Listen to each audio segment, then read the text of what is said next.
नमस्कार दोस्तों, तो स्वागत है आपका हमारे YouTube चैनल जीके ज्ञान योग में। तो दोस्तों हम शुरू कर रहे हैं अब एक एमसीक्यू सीरीज। इसका नाम हमने रखा है 12 मास। इस सीरीज में आपको उत्तराखंड के महत्वपूर्ण क्वेश्चन देखने को मिलेंगे। तो हमारा जो पहला क्वेश्चन है वो यह है, किस ताम्रपत्र का संबंध चंद शासकों के करों से है। ठीक है, तो किस ताम्रपत्र का संबंध चंद शासकों के करों से है, तो इसका आंसर है मूनाकोट ताम्रपत्र। ठीक है, नेक्स्ट क्वेश्चन हम देखते हैं, अकबरनामा के अनुसार रुद्रचंद्र की अकबर से लाहौर में भेंट कब हुई थी। ठीक है, अकबरनामा के अनुसार रुद्रचंद्र की अकबर से लाहौर में भेंट कब हुई थी, तो इसका आंसर होगा 1588 में। अब हम देखते हैं रुद्रचंद्र से संबंधित अन्य महत्वपूर्ण जानकारी। ठीक है, रुद्रचंद्र ने अन्य महत्वपूर्ण कौन कौन से कार्य किए थे। ठीक है, जो रुद्रचंद्र था वो किसके समकालीन था, वो था अकबर के समकालीन। ठीक है, किसके समकालीन था, अकबर के समकालीन, और इसके बीरबल के साथ भी क्या थे, अच्छे रिश्ते थे। ठीक है, समकालीन किसका हो जाएगा, अकबर का।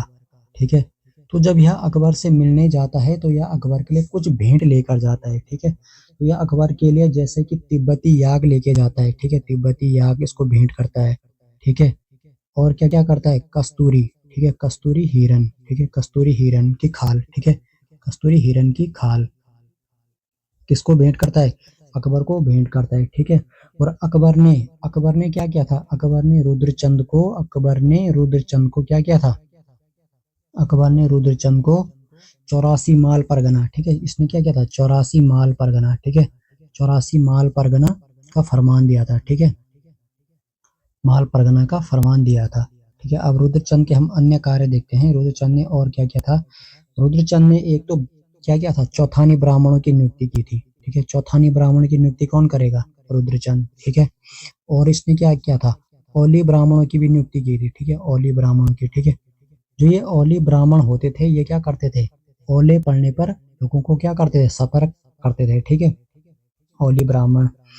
रुद्रचंद ने क्या किया था कि समस्त सामान्य जनता के लिए, रुद्रचंद ने समस्त सामान्य जनता के लिए क्या कहा था, पौड़ी पौड़ी 15। ठीक है, पौड़ी 15 विश्व कहा था। ठीक है, पौड़ी 15 विश्व कहा था। ठीक है, अब हम देखते हैं जो रुद्रचंद्र था इसका एक फेमस सेनापति था। ठीक है, इसका सेनापति था, उसका नाम क्या था, उसका नाम था पुरुषपंत। ठीक है, इसके सेनापति का नाम क्या था, पुरुषपंत था। ठीक है, सेनापति पुरुषपंत, सेनापति कौन था इसका, पुरुषपंत था। ठीक है, अब क्या होता है कि एक युद्ध होता है। ठीक है, जिस युद्ध का नाम क्या है, ग्वालदम का युद्ध। ठीक है, ग्वालदम का युद्ध होता है। ग्वालदम का युद्ध को क्या कहा, और का ग्वालदम के युद्ध को कहा जाता है बनानगढ़ का युद्ध। ठीक है, ग्वालदम के युद्ध को क्या कहा जाता है, बनानगढ़ का युद्ध भी कहा जाता है। ठीक है, और यह युद्ध किसके बीच होता है, रुद्रचंद और बलभद्र शाह के बीच। ठीक है, रुद्रचंद और एक तरफ कौन था, बलभद्र शाह। ठीक है, इसमें कौन मारा जाता है, इसमें मारा जाता है रुद्रचंद का सेनापति पुरुषपंत मारा जाता है। ठीक है, इसमें कौन मारा जाएगा, इसमें पुरुषपंत मारा जाता है। ठीक है, मारा जाता है। ठीक है, अब हम देखते हैं नेक्स्ट। ठीक है, नेक्स्ट है हमारा एक हथिया देवाल। ठीक है, एक हथिया देवाल किस जनपद में है, तो एक हथिया जो देवाल है वो कहाँ है, वह पिथौरागढ़ में है। ठीक है, एक हथिया देवाल। तो जो एक हथिया देवाल है इसके हम अन्य महत्वपूर्ण जानकारी देखते हैं। एक हथिया देवाल किस मंदिर के समान है। ठीक है, अगर पूछा जाएगा तो किस मंदिर के समान होगा, जो ये एक हथिया देवाल है ये हो जाएगा एलोरा के कैलाश मंदिर। ठीक है, एलोरा के कैलाश मंदिर के समान है। ठीक है, और ये किसने बनाया था, ये बनाया था बाज बहादुर चंद ने। ठीक है, बाज बहादुर चंद ने बनाया था। बाज बहादुर चंद ने क्या बनाया था, एक हथिया देवाल। इसी के जैसे एक और अन्य है जो इसी के जैसे, इसका नाम है, जिसका नाम क्या है, एक हथिया नौला। ठीक है, इसमें कंफ्यूज मत होना। ठीक है, एक हथिया नौला पूछेगा तो चंपावत करना है, एक हथिया नौला। ठीक है, एक हथिया देवाल पूछेगा तो पिथौरागढ़ करना। ठीक है, जो एक हथिया नौला है वो किसने बनाया था, ये बनाया था जगन्नाथ मिस्त्री ने। किसने बनाया था, जगन्नाथ मिस्त्री ने बनाया था अपनी बेटी कस्तूरी की मदद से। ठीक है, इसकी बेटी कस्तूरी की मदद से। ठीक है, इसके इसके एक हाथ नहीं था इसका। ठीक है, एक हाथ इसका चंद राजाओं ने काट दिया था। ठीक है, तो इसने एक हाथ से ही बनाया था। ठीक है, तो होता क्या है कि चंद राजाओं ने इससे एक मंदिर बनाया था, जो जिस मंदिर का नाम है बालेश्वर मंदिर। ठीक है, चंद राजा क्या बनाते हैं, इससे बालेश्वर मंदिर बनाते हैं। ठीक है, अब ये बालेश्वर मंदिर को इतना सुंदर बना देता है कि चंद राजा नहीं चाहते हैं कि इसके जैसा कोई और मंदिर बने, तो ये क्या करते हैं, जगन्नाथ मिस्त्री का क्या करते हैं, एक हाथ काट देते हैं। ठीक है, ये काटते हैं, इसका दाहिना हाथ काट देते हैं। ठीक है, जगन्नाथ मिस्त्री क्या करता है, चंद राजाओं का घमंड तोड़ने के लिए, ठीक है, चंद राजाओं का घमंड तोड़ने के लिए क्या करता है, एक हत्यानौला मंदिर बनाता है एक हाथ से। ठीक है दोस्तों, अब हम देखते हैं नेक्स्ट क्वेश्चन। ठीक है, नेक्स्ट क्वेश्चन देखते हैं हम।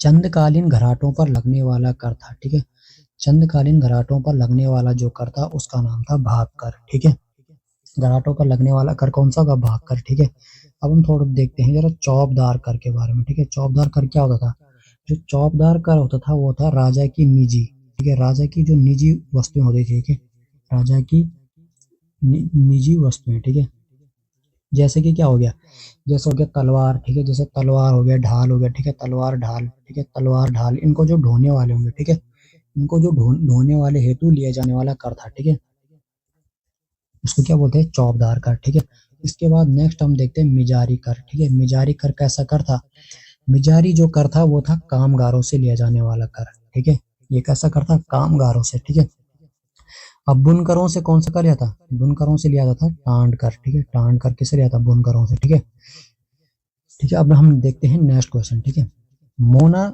मूना कोट ताम्रपत्र में वर्णित रतंगली किसे दिया जाता था। ठीक है, मूना कोट ताम्रपत्र में वर्णित रतंगली किसे दिया जाता था, तो जो रतंगली था ये लेखक को दिया जाता था।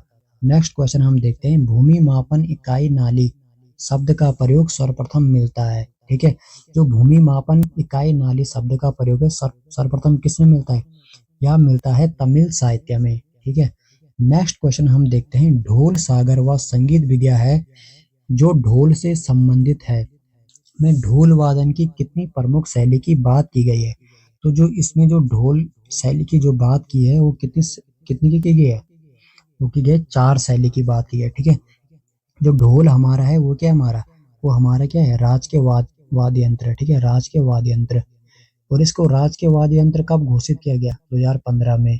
ठीक है, किस समिति के आधार पर, ठीक है, तो यह क्या गया, भंडारी समिति के आधार पर। ठीक है, भंडारी समिति के आधार पर किया गया। ठीक है, भंडारी समिति के आधार पर। अब हम देखते हैं नेक्स्ट क्वेश्चन। ठीक है, राज्य के संदर्भ में निम्नलिखित में से कौन कौन से उत्सव 12वें वर्ष मनाए जाते हैं। ठीक है, कौन कौन से उत्सव हैं जो 12 वर्ष मनाए जाते हैं, कंडाली या किरजी उत्सव 12 वर्ष मनाया जाता है, जुमली हवा सामो उत्सव ये भी क्या मनाया जाता है, 12 वर्ष मनाया जाता है, घंडियाल देवता का जात उत्सव ये भी क्या मनाया जाता है, 12 वर्ष, पांडुकेश्वर उत्सव यह 12 वर्ष में नहीं मनाया जाता है। ठीक है दोस्तों, इसलिए इसका आंसर क्या हो जाएगा, ABC हो जाएगा। अब हम नेक्स्ट क्वेश्चन देखते हैं, लोक कलाओं के संरक्षण हेतु, लोक कलाओं के संरक्षण हेतु भंड विकास मेला दिसंबर में कहाँ आयोजित होता है, तो ये भंड विकास मेला है, यह होता है पीपल कोटी चमोली में। ठीक है, पीपल कोटी चमोली में। हम नेक्स्ट क्वेश्चन हम देखते हैं, निम्नलिखित मेले व उत्सव के संदर्भ में कौन सा सुमेलित है। ठीक है, हमें बताना है इसमें से कौन सा सुमेलित नहीं है। ठीक है, नहीं बताना है हमें। ठीक है, गंगासू महोत्सव पौड़ी में बिल्कुल सही है, गोलजू महोत्सव चितई अल्मोड़ा में बिल्कुल सही है, दीप महोत्सव चंपावत में बिल्कुल सही है, कोट महोत्सव हरिद्वार में बिल्कुल गलत है। ठीक है, कोट महोत्सव जो है वो पौड़ी में होता है। ठीक है, ये कहाँ होता है, पौड़ी में, तो ये क्या है, गलत है। ठीक है, नेक्स्ट क्वेश्चन है, उत्तराखंड की पहली उत्तराखंड की पहली महिला PhD उपाधि प्राप्त इतिहासकार है जिसके पुष्पेश पंत, शेखर पाठक, सुनील भट्ट जैसे इतिहासकार क्या है, शिष्य हुए। ठीक है, इसके शिष्य कौन से हुए, पुष्पेश पंत, शेखर पाठक, सुनील भट्ट। ठीक है, तो कौन है, वो है शाखाम्भीर जुयाल। ठीक है, शाखाम्भीर जुयाल। तो नेक्स्ट क्वेश्चन हम देखते हैं, उत्तराखंड राज्य की पहली महिला मेयर है। ठीक है, कौन है, ठीक है, उत्तराखंड राज्य की पहली महिला मेयर, तो यह है मनोरमा शर्मा डोबरियाल। ठीक है, नेक्स्ट क्वेश्चन हम देखते हैं, काफी इंपॉर्टेंट है, उत्तराखंड राज्य के कुल 13 जिलों में से जनगणना 2011 के संदर्भ में कितने जिले का लिंगानुपात राष्ट्रीय औसत से अधिक है। ठीक है, जो हमारा भारत का जो राष्ट्रीय लिंगानुपात है उससे अधिक है, तो कितने जिले हो जाएंगे, 9 जिले हो जाएंगे। ठीक है, अब हम थोड़ा उत्तराखंड के लिंगानुपात के बारे में अन्य जानकारी देखते हैं। ठीक है, जो भारत का हमारा जो लिंगानुपात है वो कितना है, ठीक है, जो भारत का हमारा लिंगानुपात है वो हो जाएगा 943। ठीक है, कितना हो जाएगा 943, ठीक है। और जो उत्तराखंड का हमारा लिंगानुपात है वो जाएगा 963, ठीक है। अब 2011 की जनगणना के अनुसार, ठीक है, जो 2011 की जनगणना के अनुसार 7 जिलों का, ठीक है, 7 जिलों का लिंगानुपात, ठीक है, 7 जिलों का लिंगानुपात क्या है, लिंगानुपात 1000 से अधिक था, ठीक है, 1000 से अधिक था, ठीक है, 1000 से अधिक था, ठीक है। जो हमारे राष्ट्रीय जो जनगणना है उससे क्या था, 7 जिलों का क्या 1000 से अधिक था, ठीक है। और जबकि क्या था, 4 जिलों का क्या था, कम था, 4 जिलों का कम था, ठीक है। अब हम देखते हैं शिशु लिंगानुपात, ठीक है, जो हमारा जो शिशु लिंगानुपात है वो कितना है, शिशु लिंगानुपात है कितना, यह है 890, ठीक है, 890 क्या शिशु लिंगानुपात है, ठीक है। अब हम देखते हैं लिंगानुपात की दृष्टि से उत्तराखंड का देश में कौन सा स्थान है, ठीक है, स्थान कौन सा हो जाएगा देश में स्थान हो जाएगा 13वां, ठीक है, 13वां स्थान है, ठीक है। अब हम देखते हैं नेक्स्ट सर्वाधिक लिंगानुपात, ठीक है, नेक्स्ट हम देखते हैं सर्वाधिक लिंगानुपात के जो जिले हैं वो कौन कौन से, ठीक है। सर्वाधिक में आ जाएंगे, जो सबसे अधिक है उसमें आ जाएंगे, सबसे अधिक में आ जाएंगे अल्मोड़ा, ठीक है, सबसे पहला आ जाएगा अल्मोड़ा, ठीक है, अल्मोड़ा जाएगा, ठीक है। अल्मोड़ा के बाद है रुद्रप्रयाग, ठीक है, रुद्रप्रयाग, ठीक है, और उनके बाद क्या जाएगा रुद्रप्रयाग, ठीक है। इसके बाद जाएगा पौड़ी, ठीक है, इसके बाद किसका है पौड़ी का, ठीक है। पौड़ी के बाद जाएगा बागेश्वर, ठीक है। अल्मोड़ा का कितना है, अल्मोड़ा को जाएगा 1139, ठीक है, 1139, ठीक है। रुद्रप्रयाग का है 1114, ठीक है। और पौड़ी का कितना है 1103, ठीक है। वैसे बागेश्वर का कितना है, बागेश्वर को जाएगा 1090, ठीक है। इस तरीके से याद रख सकते हैं, ठीक है, 1139, 1114, ठीक है। ऐसे में याद करने में आसानी होगी, ठीक है। अब हम देखते हैं कि अभी तो हमने देखा सर्वाधिक लिंगानुपात, अब देखेंगे सबसे कम वाले, ठीक है, सबसे कम लिंगानुपात, ठीक है। सबसे कम लिंगानुपात कौन कौन से डिस्ट्रिक्ट में है, तो सबसे कम हो जाएगा हरिद्वार, ठीक है, हरिद्वार डिस्ट्रिक्ट, ठीक है। देहरादून, ठीक है, देहरादून जाएगा, यूएस नगर, ठीक है, और नैनीताल, ठीक है, नैनीताल, ठीक है। हरिद्वार का कितना है, हरिद्वार का है 880, ठीक है, 880। और देहरादून का हो जाएगा 902, ठीक है। और यूएस नगर का हो जाएगा 920, और नैनीताल का कितना हो जाएगा 934, ठीक है।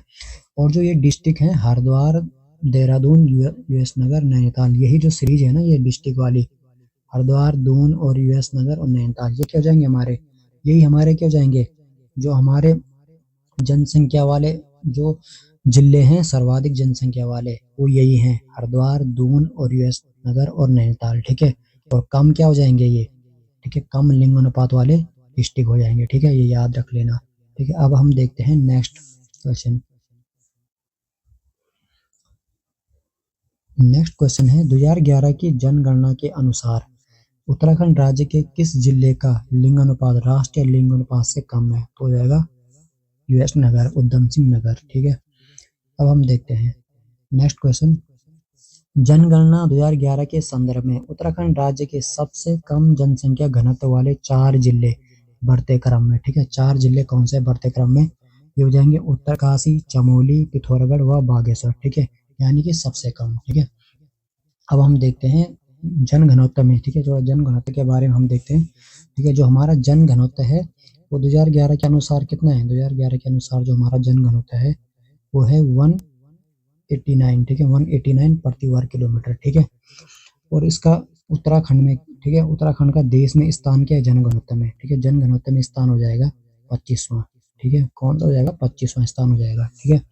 सर्वाधिक, अगर हम सर्वाधिक जन घनत्व की बात करें तो सर्वाधिक जन घनत्व में हो जाएगा हमारा हरिद्वार, ठीक है, हरिद्वार हो जाएगा, ठीक है। यूएस नगर हो जाएगा, ठीक है। उसके बाद देहरादून हो जाएगा, ठीक है, ये हो जाएंगे, ठीक है। और न्यूनतम हमने देख लिया उत्तरकाशी, चमोली, पिथौरागढ़ और बागेश्वर, ठीक है। अब हम नेक्स्ट क्वेश्चन देखते हैं, ठीक है। उत्तराखंड चाय विकास बोर्ड, उत्तराखंड चाय विकास बोर्ड ने 2012 से 2015 तक 3 नई चाय फैक्ट्रियों की स्थापना की, निम्नलिखित में से एक नहीं है, ठीक है। चाय बागान चंपावत है, चाय बागान नोटी है, चाय बागान हरिणी है, चाय बागान कौसानी या नहीं है, ठीक है। तो हम नेक्स्ट क्वेश्चन देखते हैं। पिथौरागढ़ के चंडाक, देवलगढ़, रामल, भैंसवाल आदि क्षेत्र में निम्नलिखित किस खनिज का उत्पादन होता है, ठीक है। तो किस खनिज का उत्पादन होता है, सीसा का होता है, ठीक है। अब हम नेक्स्ट क्वेश्चन देखते हैं। उत्तराखंड राज्य में भूतत्व एवं खनिज कर्म, ठीक है, खनिज होता है इसमें, खनिज कर्म इकाई उद्योग निदेशालय देहरादून की निम्नलिखित में से क्या भूमिका नहीं है, ठीक है। ठीक है, इसकी क्या भूमिका नहीं है, राज्य में उत्पादित खनिजों का मूल्य नियंत्रण करना, ठीक है, यही नहीं है, ठीक है। और क्या है, उपलब्ध खनिज संसाधन का अन्वेषण करना, यह है। वैज्ञानिक विधि से विदोहन करने एवं खनिज आधारित उद्योगों की स्थापना हेतु तकनीक परामर्श देना, ये भी है। खनिज संपदा का मूल्यांकन करना, ये भी है, ठीक है। तो इसमें से कौन सा नहीं है, इसमें राज्य में उत्पादित खनिजों का मूल्य नियंत्रण करना यह नहीं है। हम नेक्स्ट देखते हैं। देहरादून जिले का धपीला क्षेत्र, ठीक है, निम्नलिखित में किस खनिज का प्रमुख उत्पादक क्षेत्र है, ठीक है। जो धपीला क्षेत्र है वो किसका है, यह होगा जिप्सम का, ठीक है। किसका हो जाएगा, जिप्सम का। नेक्स्ट हम देखते हैं, सूची ए को सूची 2 से सुमेलित कीजिए, ठीक है। सूची ए को 2 से सुमेलित करना है, ठीक है। तो मोहन खाल चमोली तांबा के लिए फेमस है, सही है। काला ढूंगी, ठीक है, नैनीताल लोहा, सही है। नीट गांव व सोत नाला देहरादून, ये खड़िया के लिए फेमस है। पीपल कोटी चमोली चूना पत्थर के लिए फेमस है। अब हम नेक्स्ट देखते हैं। 17वीं वन रिपोर्ट के आधार पर उत्तराखंड के निम्नलिखित किस जिले में वनावरण में वृद्धि दर्ज की गई, ठीक है। तो ये किस में की गई, देहरादून में की गई, ठीक है। नेक्स्ट क्वेश्चन हम देखते हैं। उत्तराखंड के संदर्भ में निम्नलिखित किस पर्यावरणविद को पॉलीथीन बाबा के नाम से जाना जाता है, ठीक है। पॉलीथीन बाबा के नाम से जाना जाता है प्रभात कुमार उप्रेती को, ठीक है। प्रभात कुमार उप्रेती को क्या जाना जाता है, पॉलीथीन बाबा के नाम से जाना जाता है, ठीक है। नेक्स्ट क्वेश्चन हम देखते हैं। मानव संसाधन विकास मंत्रालय पर्यावरण के क्षेत्र में उत्तराखंड में स्थापित किस संस्था को नोडल एजेंसी के रूप में स्थापित किया गया, ठीक है। किस संस्था को नोडल एजेंसी के रूप में स्थापित किया, ठीक है। तो इसका आंसर हो जाएगा उत्तराखंड सेवा निधि को, ठीक है। उत्तराखंड सेवा निधि को मानव संसाधन विकास मंत्रालय पर्यावरण के क्षेत्र में नोडल एजेंसी के रूप में चयनित किया गया। अब हम आज का लास्ट क्वेश्चन देखते हैं। गोविंद बल्लभ पंत उच्च स्तरीय प्राणी उद्यान जिसकी स्थापना उत्तराखंड राज्य में 1995 में किस जिले में किया गया, ठीक है। जो गोविंद बल्लभ पंत उच्च स्तरीय प्राणी उद्यान है, इसकी स्थापना कब हुई थी, 1995 में थी। तो कौन से जिले में हुई थी, तो इसका आंसर हो जाएगा नैनीताल जिले में, ठीक है। दोस्तों, आपको अगर वीडियो अच्छी लगी हो तो हमारे चैनल को सब्सक्राइब कीजिए। धन्यवाद।